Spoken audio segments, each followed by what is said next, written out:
Strawberry skies. Butterflies inside. Assalamualaikum warahmatullahi wabarakatuh. Halo teman-teman semuanya, di video kali ini aku akan menjelaskan materi tentang makna, pengertian, serta sejarah pentingnya pendidikan multikultural untuk anak usia dini. Materi ini sangat penting karena anak usia dini hidup dan tumbuh di lingkungan yang penuh dengan keberagaman baik dari segi budaya, agama, bahasa, maupun latar belakang keluarga. Oleh karena itu, pendidikan multikultural perlu dikenalkan sejak usia dini agar anak mampu tumbuh menjadi pribadi yang toleran dan menghargai perbedaan. Baiklah, marilah kita bahas satu persatu. Baik, yang pertama ada makna pendidikan multikultural. Pertama, kita bahas makna pendidikan multikultural untuk anak usia dini. Makna pendidikan multikultural adalah proses menanamkan nilai penghargaan terhadap perbedaan sejak usia dini. Perbedaan tersebut meliputi perbedaan budaya, kebiasaan, bahasa, agama, serta kondisi sosial anak. Makna utama dari pendidikan multikultural bukan hanya mengenalkan keberagaman, tetapi membentuk sikap agar anak mampu menerima dan menghormati perbedaan sebagai sesuatu yang wajar dan positif. Pada usia dini, anak berada pada masa emas atau yang biasa disebut dengan golden age, di mana mereka sangat mudah menyerap nilai dan meniru perilaku orang dewasa. Jika sejak kecil anak dibiasakan menghargai perbedaan, maka ketika dewasa mereka tidak mudah menghakimi, merendahkan, atau mendiskriminasi orang lain. Dengan demikian, makna pendidikan multikultural bagi anak usia dini adalah membangun dasar karakter toleran, empatik, dan saling menghormati sejak awal kehidupan. Kemudian ada pengertian pendidikan multikultural. Selanjutnya, kita masuk ke pengertian pendidikan multikultural untuk anak usia dini. Pendidikan multikultural adalah pendekatan pendidikan yang mengintegrasikan nilai-nilai keberagaman, kesetaraan, dan keadilan sosial ke dalam proses pembelajaran anak usia 0 sampai 6 tahun.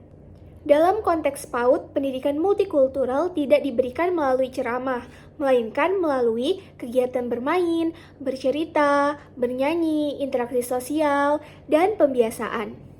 Contohnya, anak diajarkan bermain tanpa memilih-milih teman, dikenalkan berbagai budaya melalui gambar atau cerita, serta dibiasakan untuk saling menghormati meskipun memiliki perbedaan.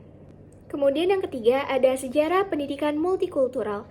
Pendidikan multikultural tidak muncul begitu saja, tetapi memiliki latar belakang sejarah. Secara historis, pendidikan multikultural berkembang sebagai respon terhadap diskriminasi, ketidakadilan, dan konflik sosial akibat perbedaan ras, budaya, dan agama. Di negara-negara seperti Amerika Serikat, pendidikan multikultural berkembang dari gerakan hak asasi manusia. Sementara di Indonesia, pendidikan multikultural berkembang sebagai respon terhadap kondisi masyarakat yang sangat beragam dari segi suku, budaya, dan agama. Sejarah ini menunjukkan bahwa pendidikan multikultural lahir sebagai upaya menciptakan keadilan, kesetaraan, dan kehidupan sosial yang harmonis. Oleh karena itu, pendidikan multikultural mulai diarahkan sejak usia dini, karena usia ini merupakan masa pembentukan sikap, nilai, dan karakter dasar anak. Sejarah menunjukkan bahwa pendidikan yang diberikan sejak dini lebih efektif dalam membentuk cara pandang anak terhadap perbedaan dibandingkan pendidikan yang baru diberikan saat remaja atau dewasa. Kemudian ada pentingnya sejarah pendidikan multikultural untuk anak usia dini. Mempelajari sejarah pendidikan multikultural sangat penting bagi pendidikan anak usia dini. Pertama, sejarah pendidikan multikultural membantu pendidik memahami tujuan utama pendidikan ini, yaitu mencegah diskriminasi dan membangun sikap saling menghargai sejak dini. Kedua, sejarah menunjukkan bahwa sikap toleransi sering muncul karena kurangnya pendidikan tentang keberagaman. Oleh karena itu, pendidikan multikultural pada anak usia dini berfungsi sebagai pondasi awal pembentukan karakter positif. Ketiga, sejarah pendidikan multikultural sangat relevan dengan kondisi Indonesia sebagai negara multikultural.